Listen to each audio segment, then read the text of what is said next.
اعوذ باللہ من الشیطان الرجیم نشین تشریف فرما محترم مولانا اولیاء حسینی صاحب، محترم مولانا ظہیر الدین صوفی صاحب، مجلس اتحاد المسلمین کے رکن اسمبلی، رکن بلدیہ، صدر معتمدین، سیرت کمیٹی قلعہ گولکنڈہ کے تمام معزز اراکین، بزرگان ملت، میرے نوجوان ساتھیوں، پس پردہ بیٹھ کر سننے والی میرے عزتدار ماں اور بہنوں، الحمدللہ ہر سال قلعہ گولکنڈہ میں جلسہ رحمت اللہ عالمین و میلاد النبی کا انعقاد کامیابی سے عمل میں لایا جاتا رہا، اور آج بھی اس جلسے کا کامیابی کے ساتھ اس کو منعقد کیا جا رہا ہے۔ عزیزان ملت، اللہ سبحانہ و تعالی قرآن کریم میں ارشاد فرماتے ہیں، مت کرو بھائی، ایک ہی آواز رکھو۔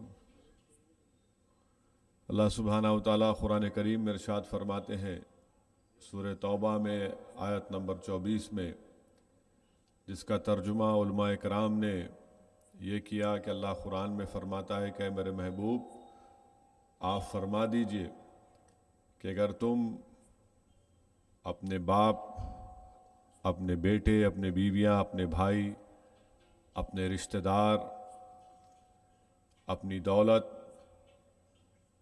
وہ کاروبار جس کا نقصان کا تمہیں خوف ہوتا ہے، اور تمہارے مکان اللہ اور اس کے رسول اور اللہ کے راستے میں کیے جانے والے جہاد سے زیادہ محبوب ہیں، تو تیار ہو جاؤ، اللہ تم پر ایک عذاب کو نازل کرے گا، اور اللہ فاسقوں سے محبت نہیں کرتا۔ عزیزان ملت اسلامیہ، علماء کرام نے لکھا، اپنی کتابوں میں لکھا، اور اس قرآن کی تفسیر میں لکھا کہ ہمارے موجودہ معاشرے کا حال یہ ہے کہ ہم کو اپنے باپ سے محبت ہے، رسول اللہ صلی اللہ علیہ وسلم سے محبت کم ہے۔ ہم کو اپنے بیٹوں سے محبت ہے، اور صرف زبانی اقرار ہے رحمت اللہ عالمین سے محبت کا۔ ہم کو اپنی بیویوں سے محبت ہے، ہم کو اپنی دولت سے محبت ہے، رشتہ داروں سے محبت ہے، ہم کو اپنی تجارت سے محبت ہے، ہم کو اپنے گھر اور خوبصورت مکانوں سے محبت ہے، مگر اللہ اور اس کے رسول سے محبت نہیں ہے یا کم ہے۔ ہم اللہ کی راہ میں جہاد کرنے سے ڈرتے ہیں، تو اللہ قرآن میں فرما رہا ہے کہ انتظار کرو، اللہ تم پر عذاب کو نازل کرے گا، اور اللہ فاسقوں سے محبت نہیں کرتا۔ تو یہاں پر پیمان محبت ہم کو بتایا جا رہا ہے کہ جب تک ہم اللہ کے رسول صلی اللہ علیہ وسلم سے، اور حدیث شریف ہے بخاری اور مسلم کی، حضرت ابو ہریرہ رضی اللہ تعالیٰ عنہ سے روایت ہے کہ اللہ کے رسول صلی اللہ علیہ وسلم نے فرمایا کہ تم اس وقت تک مومن نہیں جب تک کہ میں تمہیں اپنے ماں باپ اور اولاد سے زیادہ محبوب نہ بن جاؤں۔ مسلم شریف کی حدیث میں اللہ کے رسول صلی اللہ علیہ وسلم نے ارشاد فرمایا کہ تم اس وقت تک مومن نہیں جب تک کہ تمہارا مال اور دولت سے زیادہ میں تمہارے لیے محبوب نہ بن جاؤں۔ تو ہم کو یہ بتایا جا رہا ہے کہ صرف کلمہ پڑھنے سے کوئی یہ سمجھتا ہے کہ میں مومن ہو گیا، نہیں، ہم کو یہ بتایا جا رہا ہے کہ زندگی کے ہر چیز، ہمارے اولاد، ہمارے ماں باپ، زندگی گل، یہ تمام چیزوں سے بڑھ کر ہم کو رسول اللہ صلی اللہ علیہ وسلم سے محبت کرنا ہے، تبھی جا کر ہم مومن کہلا سکتے ہیں۔ اور عزیزان ملت اسلامیہ، یہ جلسے جو منعقد کیے جاتے ہیں میلاد النبی کے، رحمت اللہ عالمین کے، ابو القاسم سہیلی رحمت اللہ علیہ نے لکھا کہ آپ نے لکھا کہ شیطان 4 مرتبہ چیخ مارا اور رویا، حضرت ابو القاسم سہیلی اپنے وقت کے بہت بڑے عالم دین اور بہت بڑے ولی اللہ تھے۔ حضرت ابو القاسم سہیلی نے لکھا کہ پہلی وقت جب شیطان کو ملعون قرار دیا گیا اس نے چیخ مار کر رویا۔ دوسری مرتبہ جب اس کو اونچائی سے پستی کی طرف پھینکا گیا تو چیخ مارا اور رویا۔ تیسری مرتبہ جب رسول اللہ صلی اللہ علیہ وسلم کی ولادت باسعادت ہوئی شیطان چیخ مارا اور رویا۔ اور چوتھی مرتبہ اس وقت جب اللہ سبحانہ و تعالیٰ نے سورہ فاتحہ کو نازل کیا تو شیطان نے چیخ مارا اور رویا۔ عزیزان ملت اسلامیہ، علماء کرام نے لکھا کہ انسان اگر کسی سے محبت کرتا ہے تو اس کے اسباب ہوتے ہیں۔ اگر کوئی کسی سے محبت کرتا ہے تو اس کی وجہ ہوتی ہے، اس کے اسباب ہوتے ہیں، اس کے سبب ہوتا ہے۔ اور کیا سبب ہوتا ہے؟ کوئی کسی کے حسن، اس کی خوبصورتی کو دیکھ کر متاثر ہو کر اس سے محبت کرتا ہے۔ اور حضرت یوسف علیہ السلام کا جو واقعہ جو قرآن کریم میں آیا، جس کو اللہ خود قرآن میں فرما رہا ہے کہ احسن القصص، یعنی سب سے حسین قصہ، اور واقعات میں آیا حضرت یوسف علیہ السلام کی خوبصورتی اور ان کے حسن کے تعلق سے کہ جب مصر میں قحط پڑا اور لوگ آ کر آپ کے پاس سے کھانے کی اشیاء لے کر جا رہے تھے، آپ لوگوں کو بانٹ رہے تھے، اور جب آپ نے جا کر دیکھا، معائنہ کیا حضرت یوسف علیہ السلام نے کھانے کی اشیاء کا، تو آپ نے سوچا کہ میرے پاس یہاں پر اتنا کھانے کا سامان نہیں ہے، جتنے بڑی تعداد میں لوگ آ رہے ہیں یہ سامان ختم ہو جائے گا۔ اور حضرت یوسف علیہ السلام کا یہ سوچنا تھا۔ اللہ سبحانہ و تعالیٰ نے آپ سے کہا کہ آپ بیچ میدان میں جا کر آپ لوگوں کے درمیان میں بیٹھ جائیے، لوگ آپ کے چہرے مبارک کو دیکھیں گے، اور اللہ کہتا ہے کہ آپ کے چہرے مبارک کو دیکھنے کے بعد لوگوں کی بھوک اور پیاس مٹ جائے گی۔ حضرت یوسف علیہ السلام ایسا ہی کرتے ہیں، لوگ آتے ہیں، آپ کے چہرے کا دیدار کرتے ہیں، اور آپ کے چہرے کا دیدار کرنے کے بعد عوام کی پیاس بھوک سب مٹ جاتی۔ اور رسول اللہ صلی اللہ علیہ وسلم رحمت اللہ عالمین کا جب معاملہ آیا تو کیا فرمایا رسول اللہ صلی اللہ علیہ وسلم نے کہ جس نے ایمان لایا اور جس نے مجھے دیکھا اس کو جہنم کی آگ نہیں چھوئے گی۔ تو بتانا یہاں پر کیا ہے کہ محبت کا سبب کیا ہے، کہ ہم رسول اللہ صلی اللہ علیہ وسلم سے محبت کیوں کرتے ہیں۔ یہاں پر حضرت یوسف علیہ السلام کے چہرے کو دیکھتے ہیں تو بھوک اور پیاس مٹ جاتی ہے، اور یہاں پر رحمت اللہ عالمین کا جو مقام ہے، جو درجہ ہے، وہ یہ ہے کہ جو ایمان لایا اور جس نے آپ کو دیکھا اس پر جہنم کی آگ ٹھنڈی ہو جاتی۔ مشکات شریف کی حدیث ہے کہ رسول اللہ صلی اللہ علیہ وسلم نے ارشاد فرمایا کہ جس نے مجھے دیکھا اور مجھے دیکھنے والوں کو دیکھا اس کی جہنم کی آگ نہیں چھوئے گی۔ اور تفسیر پانی پتی کا اگر آپ مطالبہ کریں گے تو حضرت لکھ رہے ہیں، کیا لکھ رہے ہیں کہ حضرت یوسف علیہ السلام اگر کسی گلی سے چلے جاتے تو پوری گلی روشن ہو جاتی، منور ہو جاتی۔ اور تفسیر پانی پتی میں لکھا گیا کہ صحابہ اکرام نے فرمایا کہ اگر کوئی رسول اللہ صلی اللہ علیہ وسلم کو دیکھ لیتا تو چہرے مبارک ایسا نظر آتا کہ پورا چاند نظر آتا تھا۔ اور تفسیر پانی پتی میں حضرت لکھتے ہیں کہ وہاں پر دیکھ کر انگلیاں کٹیں، یعنی حضرت یوسف علیہ السلام کے حسن کو دیکھ کر انگلیاں کٹ جاتی تھیں۔ اور یہاں پر مقام مصطفیٰ اور رسول اللہ صلی اللہ علیہ وسلم کا معاملہ آیا تو میرے آقا کے انگلی کو دیکھ کر چاند کے 2 ٹکڑے ہو گئے۔ تو عزیزان ملت اسلامیہ، محبت کا سبب یہ ہوتا ہے، بعض محبت کرتے ہیں کسی کی سخاوت کو دیکھ کر۔ تو اگر ہم حدیث شریف کا مطالعہ کریں گے، جلسے سیرت النبی منعقد کیا جا رہا ہے، اگر ہم سیرت النبی کا مطالعہ کریں گے تو حضرت جابر رضی اللہ تعالیٰ عنہ کے والد کا انتقال ہو گیا اور ان کے مرحوم والد ایک کثیر قرضہ چھوڑ کر چلے گئے. آپ پریشان تھے. آپ کے پاس کھجور کے باغات تھے, اس میں کئی کھجور کے درخت تھے. جب کھجور پک گیا اور جو لوگ جن کا قرضہ باقی تھا وہ آئے, حضرت جابر نے اس کھجور کو جمع جو کیا گیا تھا دیکھا اور آپ نے کہا کہ میرے پاس اتنا کھجور نہیں ہے کہ میں اپنے مرحوم والد کا قرض ان قرضداروں کو ادا کر سکوں, اور اگر ادا بھی کر دیتا ہوں تو میرے پاس کچھ نہیں بچے گا, میرا گھر کیسے چلے گا.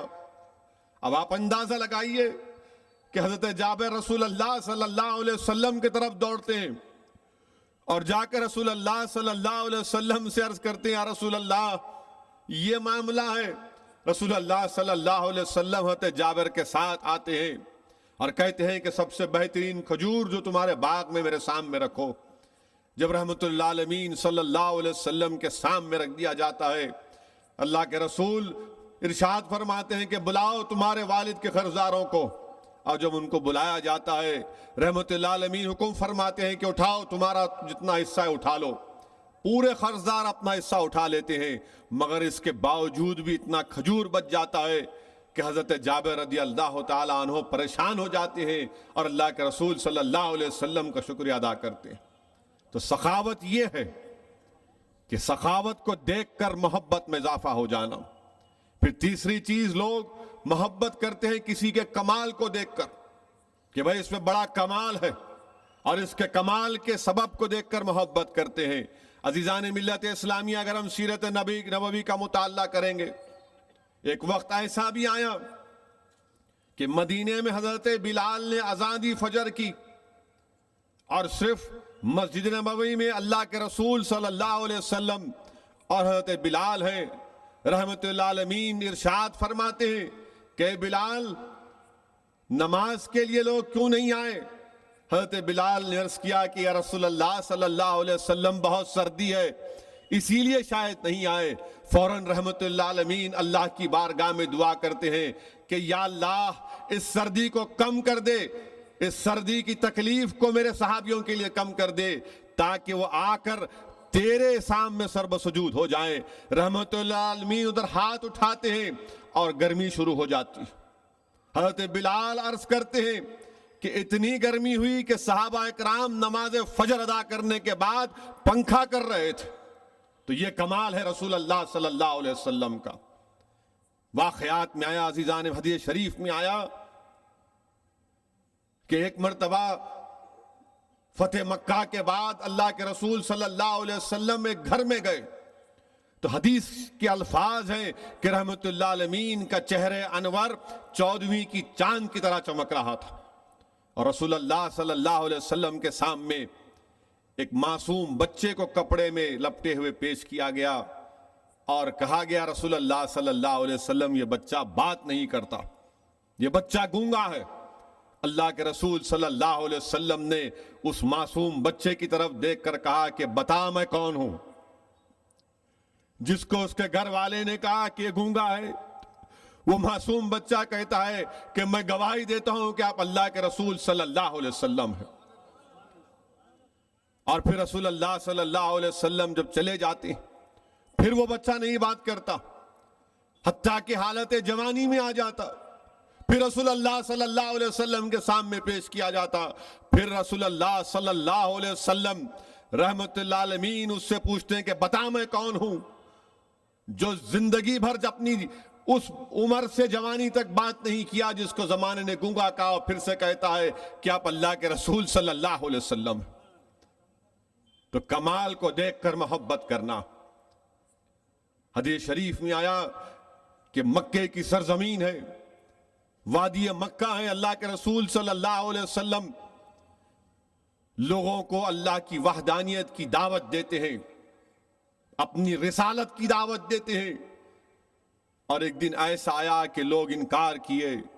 اللہ کے رسول صلی اللہ علیہ وسلم غمگین ہو جاتے, بیٹھ جاتے ایک جگہ پر. تو اللہ سبحانہ و تعالیٰ اپنے محبوب اپنے حبیب محمد مصطفیٰ صلی اللہ علیہ وسلم کی دلجوئی کے لیے ایک درخت کو کہتا ہے کہ تو جا. درخت کو اللہ حکم فرماتا ہے، درخت کو نہیں بلکہ درخت کی ایک ٹہنی کو اللہ حکم فرماتا ہے کہ جا میرا محبوب میرا حبیب کی دل جوئی کر کے آ. تو درخت کی ٹہنی ٹوٹتی ہے اپنے جھاڑ سے اور رسول اللہ صلی اللہ علیہ وسلم کے پاس آ کر آپ کو سلام کرتی ہے. اللہ کے رسول صلی اللہ علیہ وسلم کی دل جوئی ہوتی ہے. تو یہ کمال ہے میرے آقا محمد مصطفیٰ صلی اللہ علیہ وسلم کا. اگر ہم حدیث شریف کا مطالعہ کریں گے تو فتح خیبر کے بعد دعوت دی جاتی ہے اللہ کے رسول صلی اللہ علیہ وسلم کو، کھانے کی دعوت دی جاتی ہے. اللہ کے رسول صلی اللہ علیہ وسلم اس دعوت میں صحابہ اکرام کے ساتھ جاتے ہیں. گوشت سامنے پیش کیا جاتا ہے. رسول اللہ صلی اللہ علیہ وسلم اس گوشت کو چکھتے ہیں اور صحابہ، کیونکہ عادت صحابہ کا ادب یہ تھا کہ صحابہ جب تک رسول اللہ صلی اللہ علیہ وسلم شروع نہیں کرتے وہ کھانا نہیں کھاتے. اللہ کے رسول صلی اللہ علیہ وسلم حکم فرماتے ہیں کہ یہ جو گوشت ہے یہ مجھ سے کہہ رہا ہے کہ اس میں زہر ملایا گیا، اس میں زہر ملایا گیا. اور بلایا جاتا ہے پکانے والے کو تو معلوم ہوا کہ یہودی عورت تھی. اس سے پوچھا جاتا ہے کہ تو نے کیوں کیا؟ تو وہ اس نے بھی بڑا باکمال جواب دیا. اس نے کہا کہ ہاں میں نے زہر اس میں ملایا ہے. جب وجہ پوچھی جاتی ہے تو عورت، یہودی عورت کہتی ہے کہ اگر آپ اللہ کے سچے نبی ہیں تو اللہ آپ کو بچا لے گا، اگر آپ نہیں ہیں تو آپ کا ہم سے چھٹکارا ہم کو مل جائے گا. رسول اللہ صلی اللہ علیہ وسلم اس عورت کو معاف کر دیتے. ایک اور دعوت میں اللہ کے رسول صلی اللہ علیہ وسلم تشریف لے جاتے ہیں. امام بیہقی نے اس حدیث شریف کو لکھا. رسول اللہ صلی اللہ علیہ وسلم کے سامنے جب کھانا رکھا جاتا ہے، رحمت اللہ عالمین صلی اللہ علیہ وسلم ارشاد فرماتے ہیں کہ یہ جو بکری کا گوشت ہے اس کے مالک کی اجازت کے بغیر اس کو ذبح کیا گیا اور میں نہیں کھاؤں گا اس کو. تو جو دعوت دیتے ہیں کہتے ہیں یا رسول اللہ صلی اللہ علیہ وسلم یہ بالکل حق ہے، سچ ہے، یہ حضرت سعد بن معاذ کی بکری ہے اور ہم میں ان میں اتنے اچھے تعلقات ہیں کہ ہم پوچھتے نہیں ان سے. اللہ کے رسول صلی اللہ علیہ وسلم ارشاد فرماتے ہیں کہ نہیں میں نہیں کھاؤں گا. امام احمد بن حنبل رحمت اللہ علیہ لکھتے ہیں کہ اللہ سبحانہ و تعالیٰ نے اپنے حبیب محمد مصطفیٰ صلی اللہ علیہ وسلم کو تمام حرام چیزوں سے بچا کر رکھا.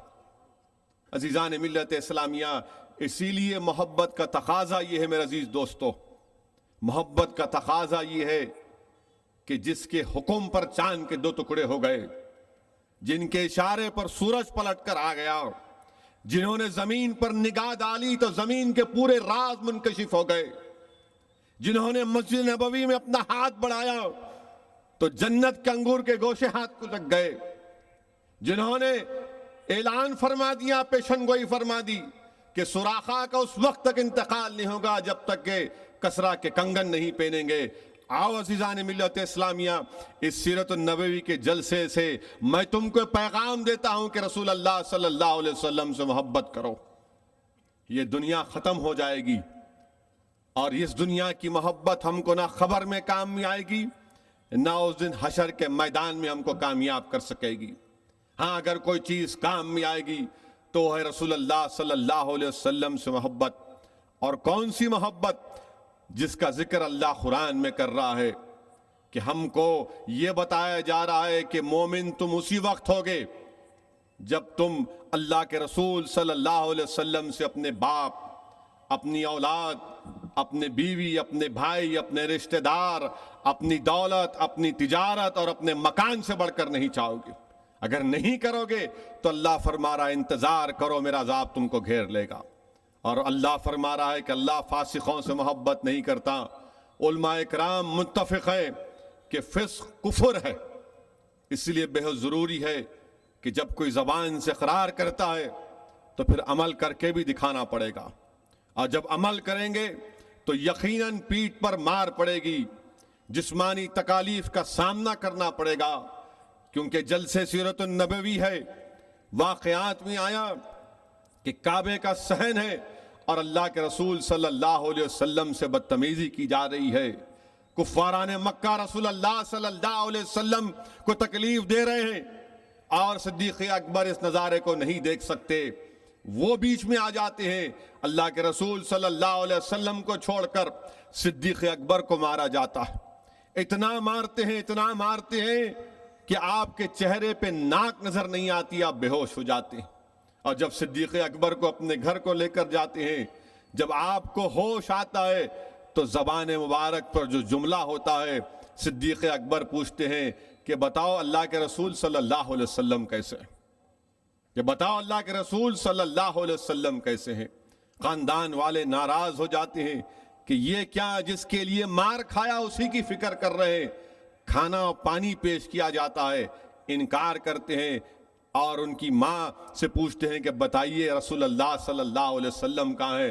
میں جب تک ان کو نہیں دیکھ لوں گا میں کوئی چیز کو ہاتھ نہیں لگاؤں گا۔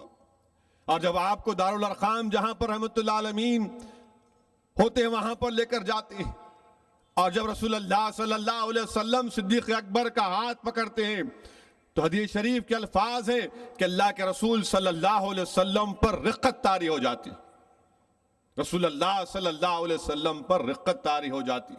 یہ محبت ہے عزیزان ملت، یہ محبت ہے۔ اور محبت کیسے؟ رسول اللہ صلی اللہ علیہ وسلم کو اعلان نبوت کے 7ویں سال کفاران مکہ تمام لوگوں سے کہتے ہیں کہ اب رسول اللہ صلی اللہ علیہ وسلم کا بنو ہاشم کا سوشل بائیکاٹ کیا جائے گا، اور سب کو بلا کر ایک دستخط کرواتے، معاہدہ کرتے ہیں اور کہتے ہیں بنو ہاشم کو کہ یا تو رسول اللہ صلی اللہ علیہ وسلم کا نعوذ باللہ قتل کر دو یا ہمارے حوالے کرو۔ تمام کفاران مکہ اس پر دستخط کرتے ہیں اور لکھتے ہیں کہ کوئی رسول اللہ صلی اللہ علیہ وسلم سے تعلقات نہیں رکھے گا، کوئی ان کے گھر میں بنو ہاشم میں شادی نہیں کرے گا، کوئی تجارت نہیں کرے گا، کوئی کھانا نہیں دے گا۔ اور اس نوٹس کو لے جا کر کعبۃ اللہ شریف میں لگا دیتے ہیں، کعبۃ اللہ شریف میں لگا دیتے ہیں۔ اللہ کے رسول صلی اللہ علیہ وسلم کو تکالیف اٹھانا پڑتا۔ عزیزان ملت اسلامیہ، وقت گزر جاتا ہے، تکالیف کا دور گزر جاتا ہے، اور حضرت ابو طالب اور جو دوسرے قریش میں جو سرداران ہوتے ہیں ان کو رحم آتا ہے، وہ جا کر کہتے ہیں کہ نہیں یہ غلط ہو رہا ہے۔ حضرت ابو طالب کہتے ہیں کہ دیکھو میں محمد مصطفیٰ صلی اللہ علیہ وسلم کو تمہارے حوالے کر دوں گا، مگر وہ فرماتے ہیں کہ جو تمہاری نوٹس جس کو تم نے کعبۃ اللہ شریف میں لگایا اس میں جہاں کہیں بھی اللہ کا نام لکھا ہوا ہے اس کو سفید چونٹی دیمک نے نہیں کھایا، باقی تمام الفاظ کو سفید چونٹی نے کھا لیا۔ جا کر دیکھ لو، اگر یہ سچ ہے تو پھر تمہارا بائیکاٹ کی ظلم ختم کرو، اگر نہیں تو میں محمد مصطفیٰ صلی اللہ علیہ وسلم کو تمہارے حوالے کروں گا۔ لوگ دوڑتے ہیں، اس کاغذ کو لے کر آتے ہیں، کیا دیکھتے ہیں اس کاغذ میں؟ جہاں جہاں اللہ کا نام لکھا ہوا ہے وہاں پر دیمک نے اس کو ہاتھ نہیں لگایا، جہاں پر دوسرے الفاظ لکھے گئے تھے تمام اس سفید چونٹی نے کھا لیا اس کو۔ تو عزیزان ملت اسلامیہ، ایک سفید چونٹی کو بھی اللہ کے رسول صلی اللہ علیہ وسلم سے محبت۔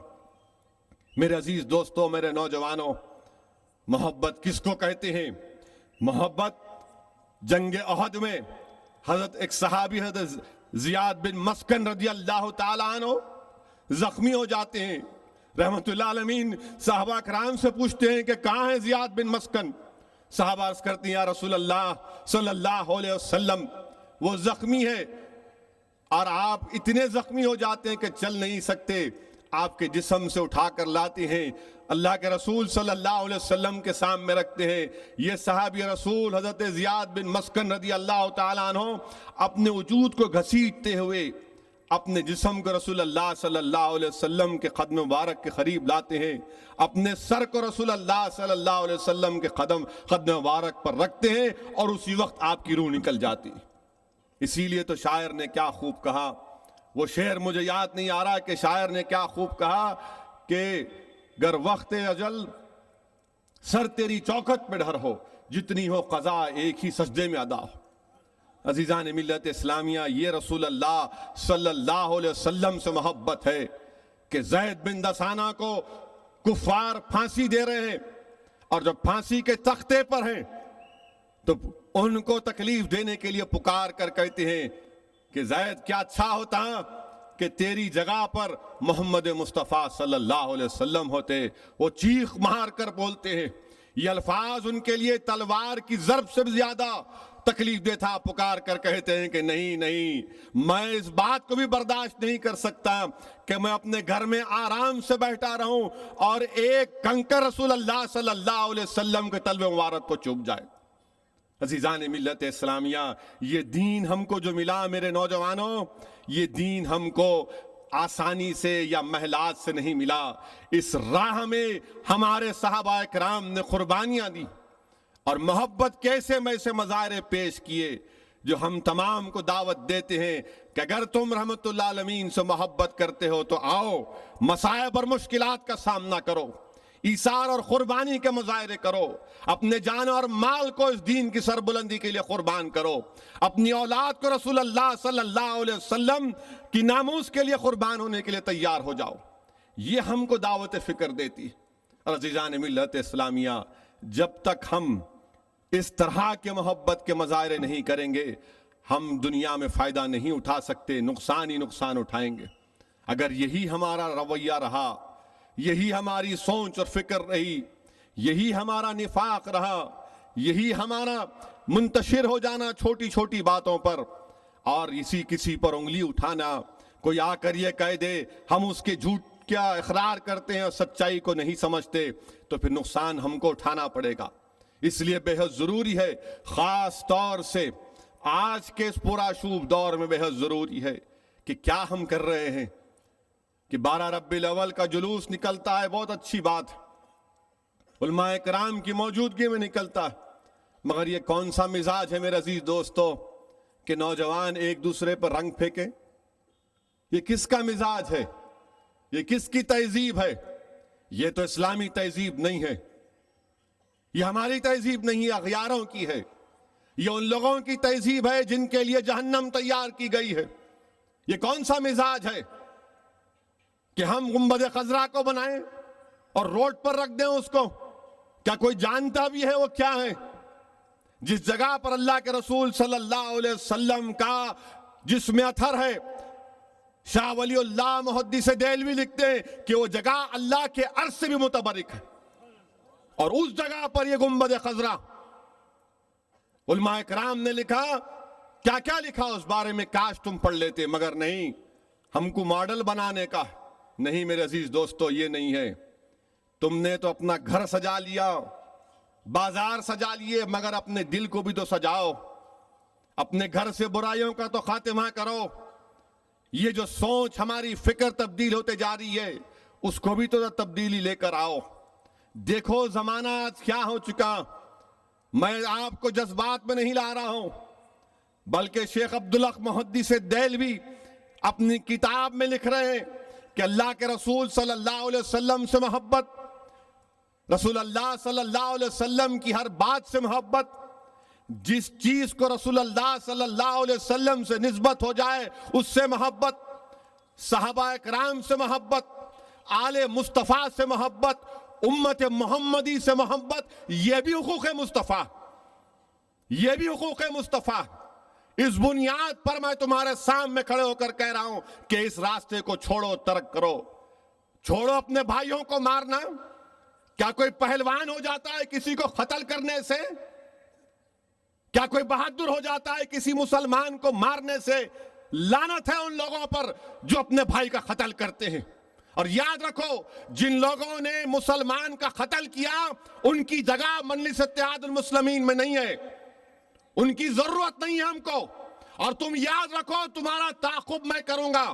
مجھے الیکشن کی فکر نہیں ہے، مجھے جس مقام پر اللہ نے رکھا وہ اللہ نے رکھا، تمہارے حقیر ووٹوں کی وجہ سے نہیں رکھا۔ مجھے رسول اللہ کے صدقے میں اللہ نے کامیاب کیا، میں ان لوگوں کا تعاقب کروں گا، ان ظالموں کا خاتمہ کروں گا۔ ہم روڈیوں کی قدر نہیں کریں گے، کچلیں گے ان کو سزا ملنی چاہیے۔ کون سا ظلم کر رہے ہیں؟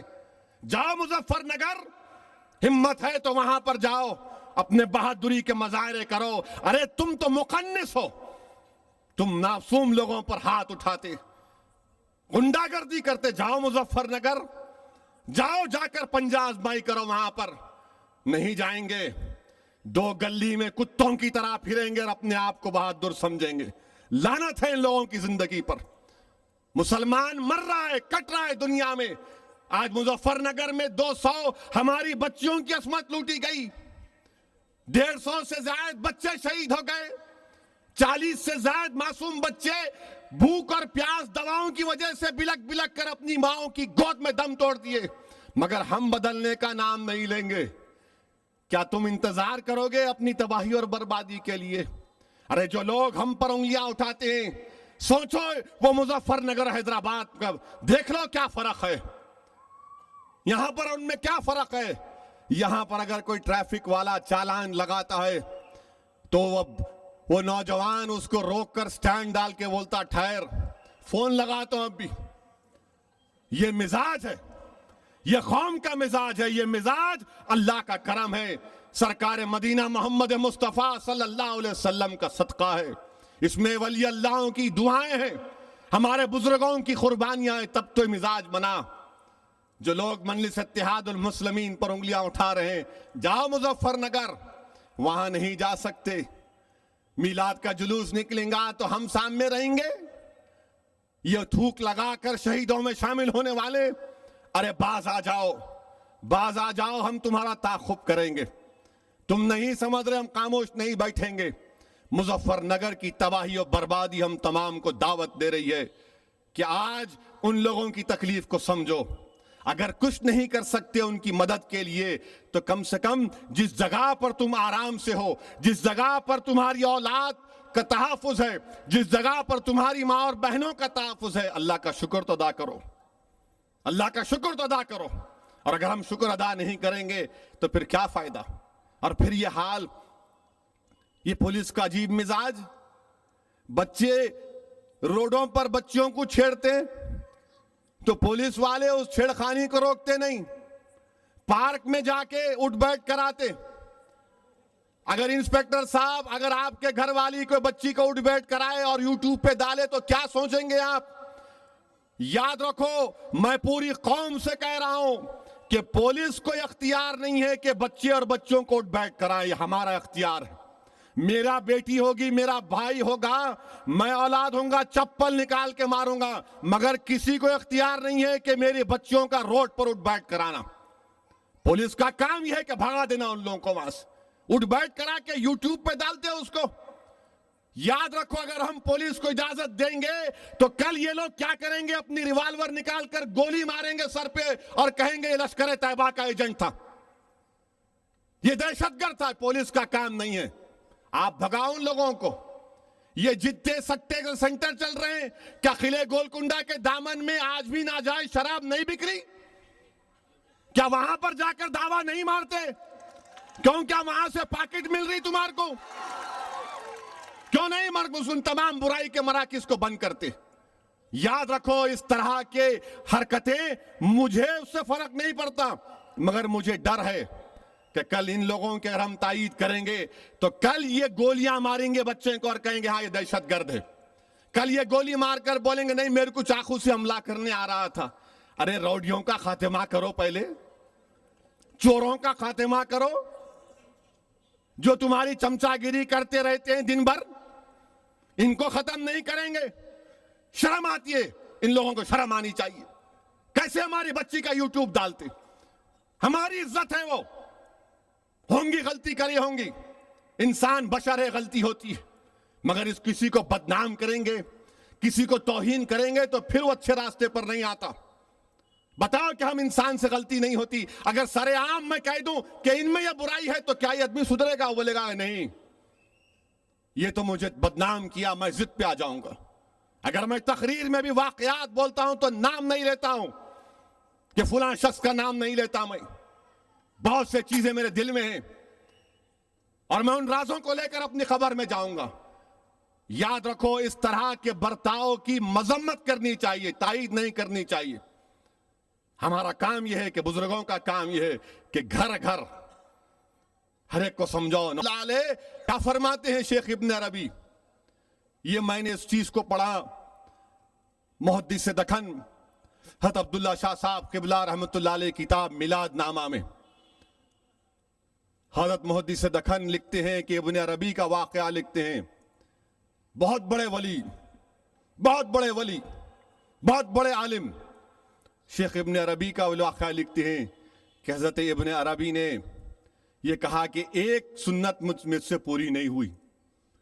لوگوں نے کہا وقت کے ولی شیخ الاکبر، صوفیاء میں آپ کا بڑا مقام، علم میں آپ کا کوئی آپ سے مقابلہ نہیں کر سکتا. وہ کون سی؟ اللہ علیہ وسلم کو بیٹی تھی، وہ حضرت علی سے نکاح ہوا اور رسول اللہ صلی اللہ علیہ وسلم شہزادی جنت کے گھر کو جاتے تھے اور وہ جا کر اپنی بیٹی کے پیشانی پر بوسہ دیتے تھے. میں سنت سے محروم ہو گیا اس لیے کہ میرے پاس بیٹی نہیں ہے، اس لیے کہ میرے پاس بیٹی نہیں ہے.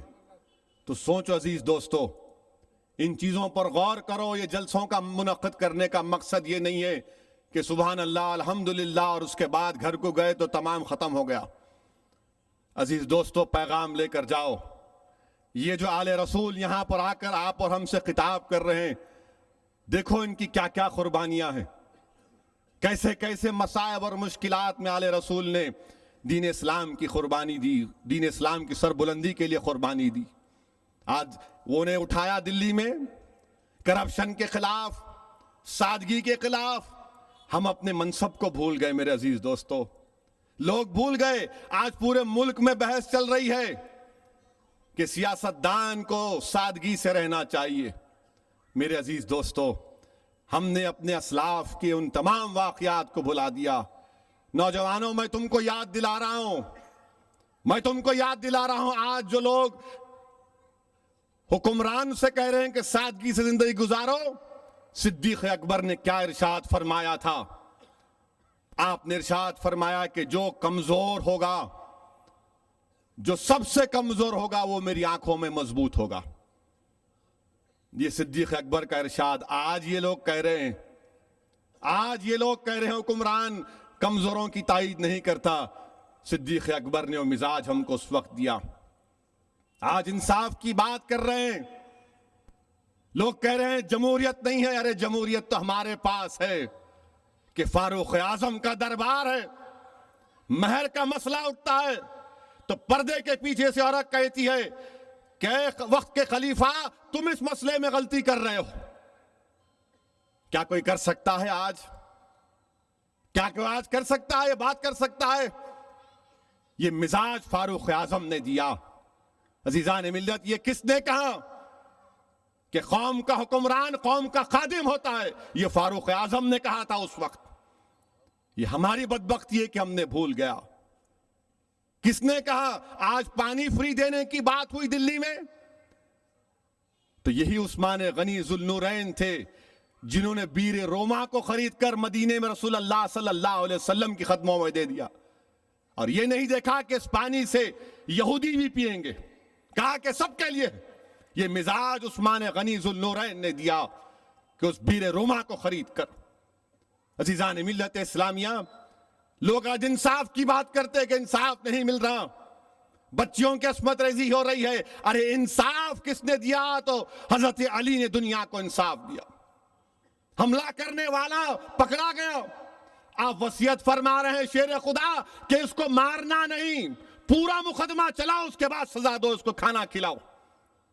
یہ حضرت علی نے مزاج دیا. وہ فاروق اعظم کی سادگی کہ فاتح بیت المقدس ہے فاروق اعظم، اونٹ پر آ رہے ہیں اور باری غلام کی ہے تو وقت کا خلیفہ اونٹ کو پکڑ کر داخل ہو رہا ہے بیت المقدس میں فاتح بن کر. باہر سے لوگ آئے اور پوچھا کہ خلیفہ کہاں ہیں؟ جو ساری دنیا پر ان کا قبضہ.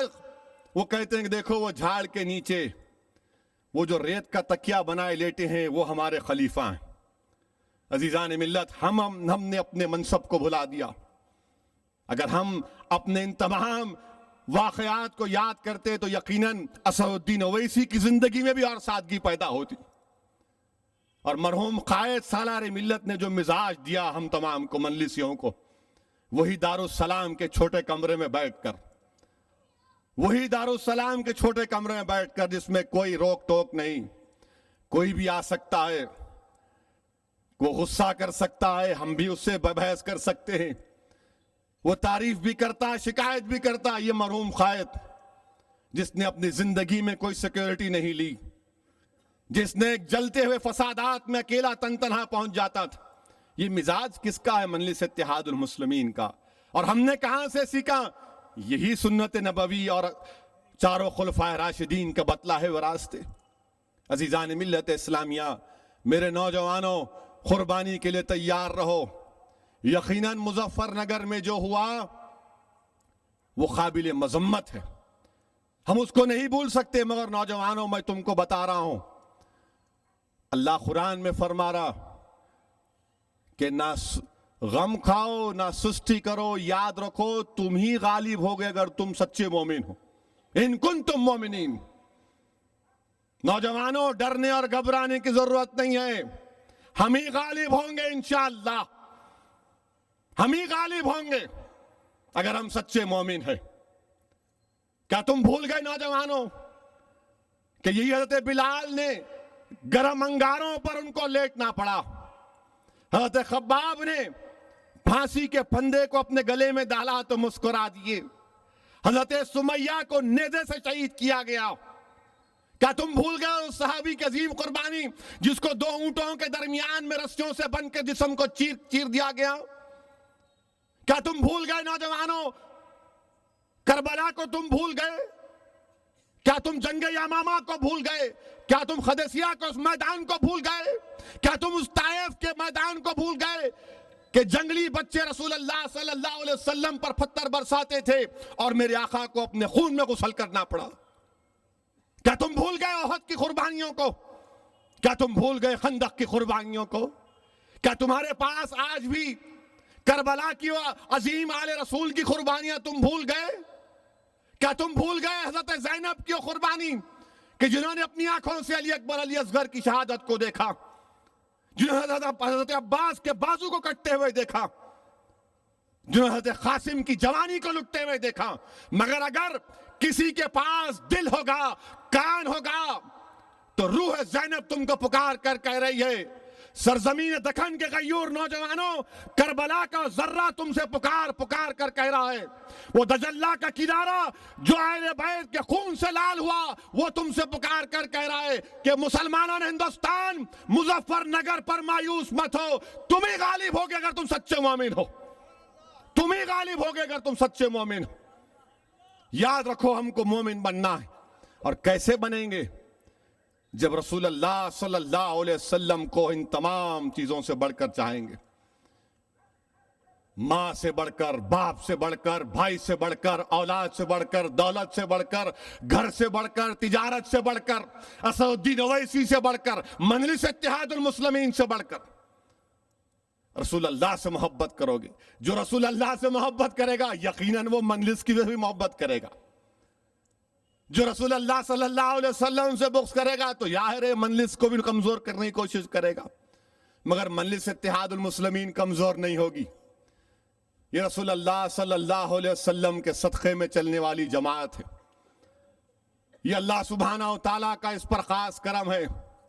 یہ جماعت میں ان لوگوں کی دعائیں شامل ہیں جن کو میں نہیں جانتا، جو رات کے اندھیرے میں اٹھتے ہیں اور اللہ کی بارگاہ میں سجدہ ریز ہو کر گر گڑاتے ہیں، بھیک مانگتے ہیں کہ پروردگار یہ ہندوستان کے مسلمانوں کا ایک چراغ ہے جو کفاروں کے طوفان میں جل رہا ہے، اس کو اور جلا پروردگار.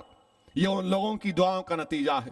یہ جماعت کے امیدوار اگر کامیاب ہوتے، کیوں کامیاب ہوتے؟ کیونکہ جن ماں اور بہنوں کو ہم نہیں جانتے وہ اپنا جذبہ دکھاتے ہیں، وہ اپنی قوم سے محبت کا اظہار کرتے ہیں اور دھوپ میں کھڑے ہو کر اپنی انگلیوں سے نشان لگا کر ووٹ ڈالتے ہیں.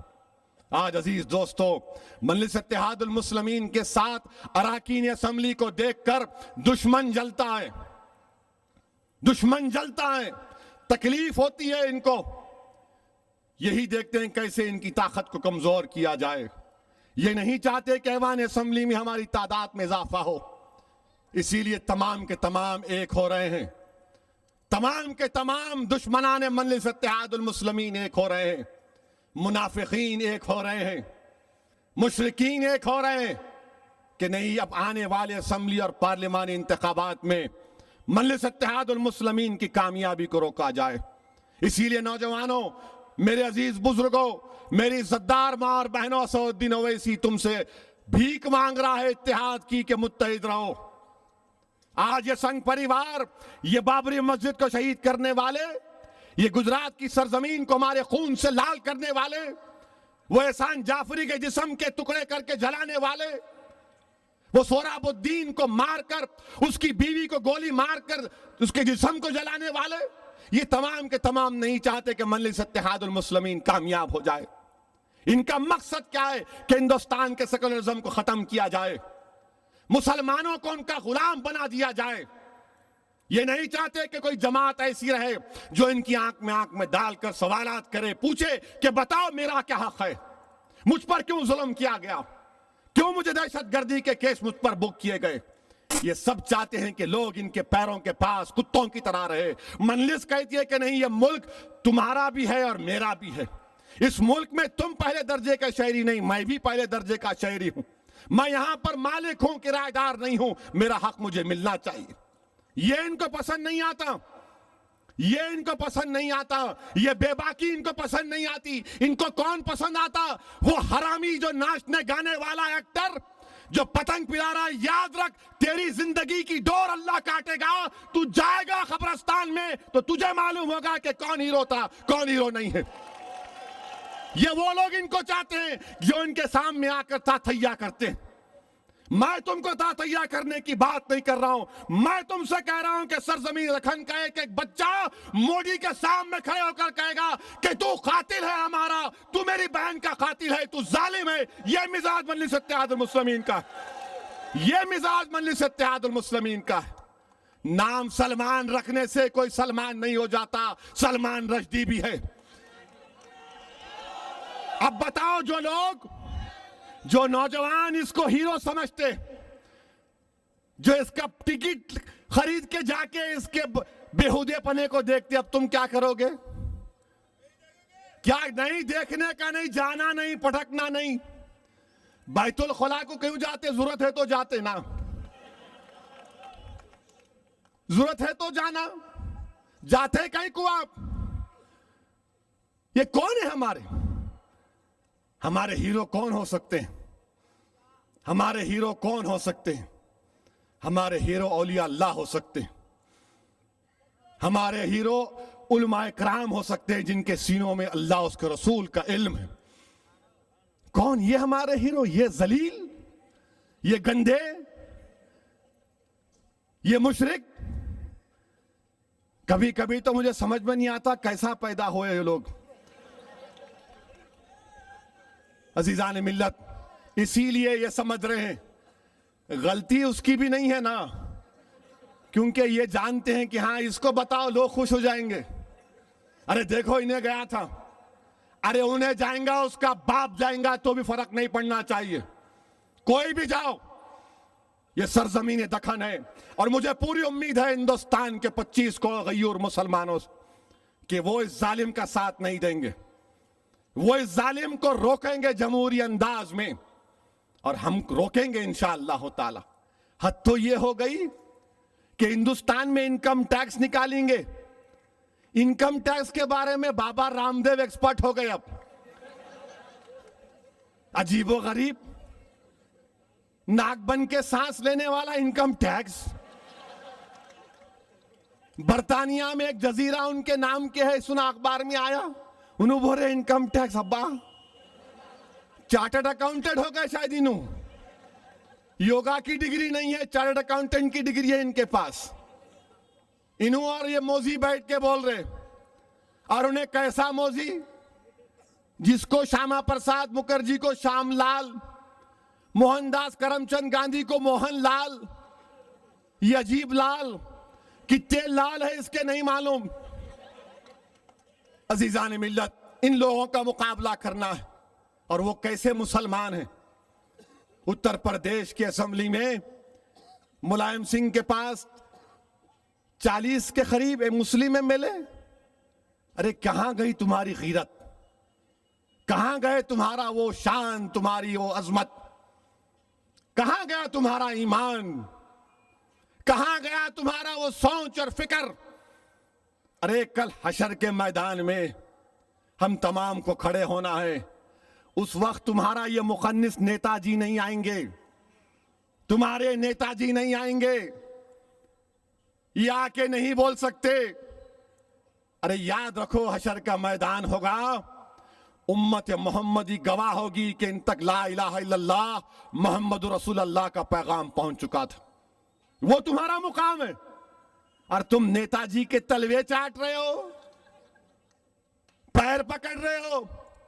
ارے ویسا وہ ملائم سنگھ, وہ اکھلیش, ارے مظفر نگر جل رہا ہے, بھوکے مر رہے ہیں, بچے مر رہے ہیں, سردی میں ٹھٹر رہے ہیں. آپ اور ہم اگر میں کہوں کہ جلسہ 5 بجے تک چلے گا, کوئی نہیں اٹھے گا یہاں سے. میں انسپیکٹر کو بول دوں گا اٹھے تو تم شوٹ کر دینا, انہوں کر دیں گے فوراً, یوٹیوب پہ بھی ڈال دیں گے. آپ اور ہم صبح تک نہیں بیٹھ سکتے, اتنی سردی رہے گی. سوچو مظفر نگر کے ہمارے بچیاں, ہمارے بچے 3 ڈگری ٹیمپریچر, 3 ڈگری, اندر جا کر نہیں سو سکتے خیمے میں کیونکہ خیمے سے پانی ٹپک رہا ہے. تو رات بھر دن بھر لکڑیاں چنتے, آگ جلاتے اور اس سے سیکا لیتے.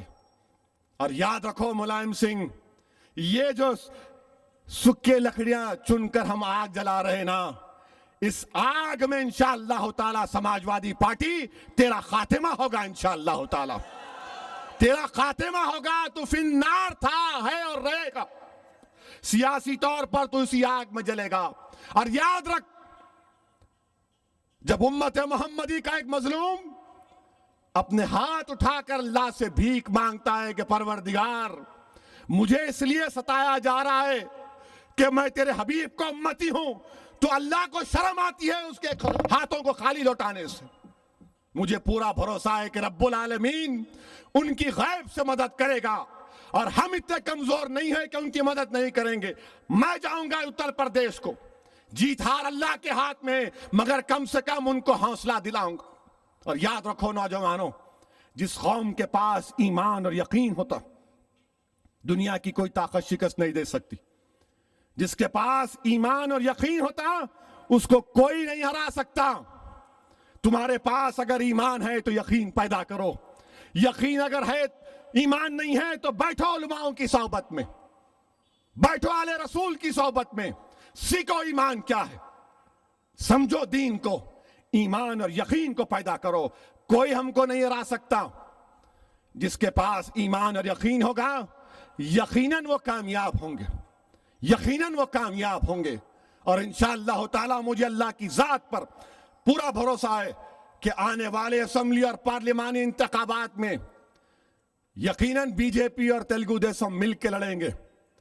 کیونکہ ہمارے پاس پرانی کہاوت ہے, میں باپ نہیں تو پڑوسی باپ. تو انہوں دونوں مل کے آ رہے. آئیے, 2004 میں بھی سائیکل پہ بٹھا کے غم کے پینڈل مارے تھے, نائیڈو اور بی جے پی دونوں آئے تھے. آئیے بتائیں گے آپ کو کہ قلعے گولکنڈہ ہے, یہ قلعے گولکنڈہ ہے. ہاں یہاں پر بھی ہوں گے ان کے چمچے, یہاں پر بھی ہوں گے میر جعفر, میر صادق ہوں گے, بہت ایکٹر ہوں گے, ڈرامے باز ہوں گے, مگر آئیں گے جب پولنگ کے دن تو پوری ایکٹنگ معلوم ہوں گی, پورا ایکشن دیکھیں گے انشاءاللہ تعالی. اور میری آپ سے گزارش ہے کہ 2009 میں جو ہمارا پولنگ پرسنٹیج تھا اس سے بڑھنا چاہیے. پولنگ پرسنٹیج اس سے بڑھنا چاہیے, بڑھنا چاہیے, ایک ایک ووٹ پڑھنا چاہیے. یہ مت بولو ارے یہاں تھا پولنگ بوتھ وہاں چلے گیا. جہاں بھی ہے جاؤ میرے بھائی, جہاں بھی ہے جاؤ, خالی نہیں جانا, سب کو لے کے جانا, ووٹ ڈالنا, اس کے بعد ترغیب دینا, اس کے بعد سیل فون استعمال کرنا, فون کرنا, بولنا کہ جاؤ ووٹ ڈالو. کم سے کم 80-90% تو پولنگ کر سکتے. عموماً ہمارا جو پروڈکشن ریٹ ہے 100% ہے. ہم جو ہماری آبادی کا جو تناسب دیکھیں گے, میاں بیوی مل کے کم سے کم 4 سے 5 ہم لوگ اللہ کرم سے پیدا کرتے. تو اس کا پرسنٹیج تو ووٹنگ میں بھی آنا نا, ووٹنگ میں بھی تو آنا, کم سے کم 90-80% تو پہنچنا. تینڈولکر کا ریکارڈ اگر بیٹنگ سے نہیں توڑ سکتے تو ووٹنگ سے تو توڑو. تو ہم توڑیں گے انشاءاللہ تعالی. پورا نکل کے ووٹ ڈالنا, خوب ڈالنا. دل بھر کے ڈالنا، اتنا ڈالنا کہ مشین کو اگر اللہ زبان دے گا تو پکار کر بولنا کہ توبہ کر لی، کبھی قلعہ گولکنڈہ میں نہیں آؤں گی. یہ مشین بولنا. اتنی محنت کرنا ہے آپ کو، آسان نہیں ہے میرے عزیز دوستو. یہ موضوع بڑی تیاری سے آ رہا ہے، آپ اور ہم نہیں سمجھ رہے، بہت دور سے تیاری کر کے آ رہا، اور یہ مقبول بھی ہو چکا ہے اپنے لوگوں میں، یہ مقبول بھی ہو چکا ہے اپنے لوگوں میں. یاد رکھو یہ طاقتور حریف ہے، کمزور نہیں ہے. دشمن کو ہرانا ہے تو پہلے اس کو سمجھنا پڑے گا، اور بہترین مقابلہ یہ ہے کہ اپنا ووٹ ڈالو، اپنی جماعت کو کامیاب کرو. امیدوار کوئی بھی ہوگا، تم امیدوار ہو، یہ کامیابی تمہاری ہوگی، یہ جیت تمہاری ہوگی، یہ عزت جو آئے گی وہ تمہاری عزت ہوگی. میرا کیا ہے، اب ہمارا کیا ہے، آج رہے کل نہیں رہیں گے، مگر اس سوچ، یہ فکر، یہ مزاج، یہ اتحاد، یہ طاقت جو مجلس اتحاد المسلمین ہے، اس کو برقرار رکھنا، اس کو برقرار رکھنا میرے عزیز دوستو. یہی جماعتی زندگی ہے. ہم کو کام کرنا ہے، ہم کو محنت کرنا ہے، جستجو کرنا ہے. اور جو لوگ یہ موضوع کی تائید کر رہے، کل گوا میں کیا بولا 2 دن پہلے، گوا میں اپنی دل کی بات کر دیا. بولا کہ گوا واحد ریاست ہے جہاں پر یونیفارم سول کوڈ ہے. اندازہ لگائیے کس کی طرف اشارہ، کہ مسلم پرسنل لا میں مداخلت. اخبارات نہیں لکھے، نوجوان ہمارے بڑے ہوشیار ہیں، وہ سوشل میڈیا سے اس کی تقریر لا کر مجھے سنائے. میں نے کہا بالکل صحیح ہے، یہ میری نظروں سے بھی نکل گیا تھا. مودی نے کہا کہ گوا میں یونیفارم سول کوڈ. اندازہ لگائیے اس کی زہر کا. جو شخص 14 سال کی عمر سے آر ایس ایس سے وابستہ ہے، 14 سال کی عمر سے آر ایس ایس سے وابستہ ہے، وہ کبھی سیکولر نہیں ہو سکتا، وہ کبھی سیکولر نہیں ہو سکتا، وہ کبھی ہندوستان کے سیکولرزم کو مضبوط نہیں کر سکتا. ہندوستان کیا ہے؟ ہندوستان ایک ایسا ملک ہے دنیا میں جہاں پر مختلف مذہب کے لوگ رہتے، مختلف زبانیں بولی جاتی، مختلف تہذیبیں ہیں. اگر کوئی آ کے بولے گا کہ نہیں خالی ہندوتوا کی تہذیب، خالی ان لوگوں کی آئیڈیالوجی کو مانا جائے گا، گولوالکر کی آئیڈیالوجی کو مانا جائے گا، دین دیال اپادھیائے کی لکھی ہوئی انٹیگرل ہیومنزم کو مانا جائے گا، تو بتاؤ یہ ملک مضبوط نہیں ہوگا، ملک کمزور ہوگا. تو اس ظالم کو روکنا ہم تمام کی ذمہ داری ہے. اور پھر ان کو بڑی تکلیف ہوئی کہ کیسے اگر کوئی ہوم منسٹر لکھتا ہے کہ بھائی ہم مسلم بچوں کے اوپر دہشت گردی کا مقدمے احتیاط کرو، تو کون سا ظلم ہے کہ ہم کو انصاف نہیں مل سکتا؟ آج موزی بول رہا کہ مذہب کے نام پر کیسا کریں گے. اچھا، مذہب کے نام پر احسان جعفری کا کیوں قتل کیا گیا؟ مذہب کے نام پر سہراب الدین کو کیوں مارا گیا؟ مذہب کے نام پر سہراب الدین کی بیوی کوثر بی کو کیوں مارا گیا؟ بیس بیکری میں 12 کام کرنے والوں کو زندہ کیوں جلایا گیا مسلمان تھے بول کے؟ نروڈا پاٹیا کی 1 کلومیٹر کی روڈ جس پہ ہمارا چھوٹا کاروبار تھا، راکھ کا ڈھیر بنا دیا اس لیے کہ مسلمان کاروبار کرتے تھے. یہ موزی ہے، یہ سنگ پریوار ہے، یہ بی جے پی ہے، اور ان ظالموں کا ساتھ تیلگو دیسم دینے والی. میں پوچھنا چاہتا ہوں ان لوگوں سے، وہ ISR پارٹی سے بھی پوچھ رہا ہوں، اعلان کر دو کہ تم الیکشن کے بعد بھی بی جے پی کا ساتھ نہیں دو گے. الیکشن سے پہلے سب ہمدردی، الیکشن سے پہلے سب مٹھی مٹھی باتیں، بعد الیکشن کے بولتے میری مجبوری. ارے تمہاری مجبوری تم کو مبارک، یہ میری بقا کا معاملہ اور میری بقا کے زیادہ اس ملک کا معاملہ. ہندوستان اسی وقت مضبوط رہے گا جب سیکولرزم مضبوط رہے گا. کرپشن کی بات کرنے والوں، یہ کون سا کرپشن ہے کہ پورے لوک سبھا میں خالی 28 مسلمان کامیاب ہوتے ہیں؟ 540 کی لوک سبھا اور صرف 28 کامیاب ہوں گے. یہ کرپشن پیسے کا کرپشن مضر ہے یا ذہن کا کرپشن خطرناک ہے؟ یہ کون سا کرپشن ہے کہ میرا بچہ پڑھ نہیں پاتا؟ یہ کون سا کرپشن ہے کہ میرا نوجوان دہشت گردی کا جھوٹا الزام؟ یہ کون سا کرپشن ہے کہ میرے دینی مدرسگاہیں دہشت گردوں کی تعلیمی سنٹر؟ ارے اس کرپشن کا کون خاتمہ کرے گا جس کو انگریزی میں کہتے ہیں انٹلیکچوئل ڈس آنیسٹی؟ کون کرے گا اس کا خاتمہ؟ میرے عزیز دوستو، مجلس آپ کی جماعت ہے، جماعت کو مضبوط کریے اور انشاءاللہ تعالی کاروان پر دوبارہ ہم کامیابی حاصل کریں گے۔ آپ کے خلے گولکنڈا میں بتا رہا ہوں کہ ڈرینیج لائن نہیں تھی، اللہ کے فضل و کرم سے اسٹیمیٹ بنایا گیا، افسر خان صاحب بنائے پھچے پڑھ کے 1.5 کروڑ کا اسٹیمیٹ بنا، میں اپنے ایم پی فنڈ سے 1 کروڑ روپے دیا ہوں، یہ کام شروع ہو چکا ہے، انشاءاللہ تعالی اور 50 لاکھ دینا ہے، اگر اللہ نے چاہا تو میں اور 50 لاکھ دے دوں گا الیکشن کے بعد یا بعد الیکشن کے، انشاءاللہ پورے قلعے گولکنڈا میں نئی ڈرینیج لائن ڈالی جائے گی انشاءاللہ۔ آپ کا گورنمنٹ کا ڈگری کالج ہے، اس کے لیے آ کر کہا سب ذمہ داروں نے، یہ ایک پٹھان، عزیز خان پٹھان، یہ تمام لوگ آئے، آ کر کہا کہ میں نے اپنے ایم پی فنڈ سے خود 40 یا 50 لاکھ روپے پھر دیا ہوں، 75 لاکھ روپے دیا ہوں، یہ کام بھی انشاءاللہ تعالی شروع ہو چکا ہے۔ انشاءاللہ بہت سے کام کرنا ہے، میں انکار نہیں کر رہا ہوں، مگر ہم نے کام بھی کیا، اور کام اس لیے کیا کیونکہ آپ لوگوں کی سرپرستی حاصل تھی، آپ لوگوں کا تعاون حاصل تھا، آپ لوگوں کی مدد تھی، آپ لوگوں کی دعائیں تھیں۔ میرے عزیز دوستو، آنے والے اسمبلی اور پارلیمنٹ الیکشن میں اپنے پولنگ پرسنٹیج کو بڑھاؤ، پولنگ پرسنٹیج کو بڑھاؤ، ایک ووٹ کا استعمال کرو۔ دشمن بڑی تیاری سے آ رہا ہے، دشمن طاقتور ہے، یاد رکھو۔ میں بار بار آپ سے کہہ رہا ہوں، گزارش کر رہا ہوں، التماس کر رہا ہوں کہ دشمن بڑی تیاری سے آ رہا ہے۔ دشمن کو اگر زیر کرنا ہے تو پہلے اللہ کی بارگاہ میں سر کو جھکانا پڑے گا، رسول اللہ صلی اللہ علیہ وسلم کی غلامی کا حق ادا کرنا پڑے گا۔ انشاءاللہ تعالی مجھے اللہ کی ذات پر پورا بھروسہ ہے کہ اللہ ہم کو ہی غالب کرے گا، انشاءاللہ تعالی اللہ ہم کو ہی غالب کرے گا، اور یہ موذی کا خواب تیرا خواب رہے گا انشاءاللہ تعالی۔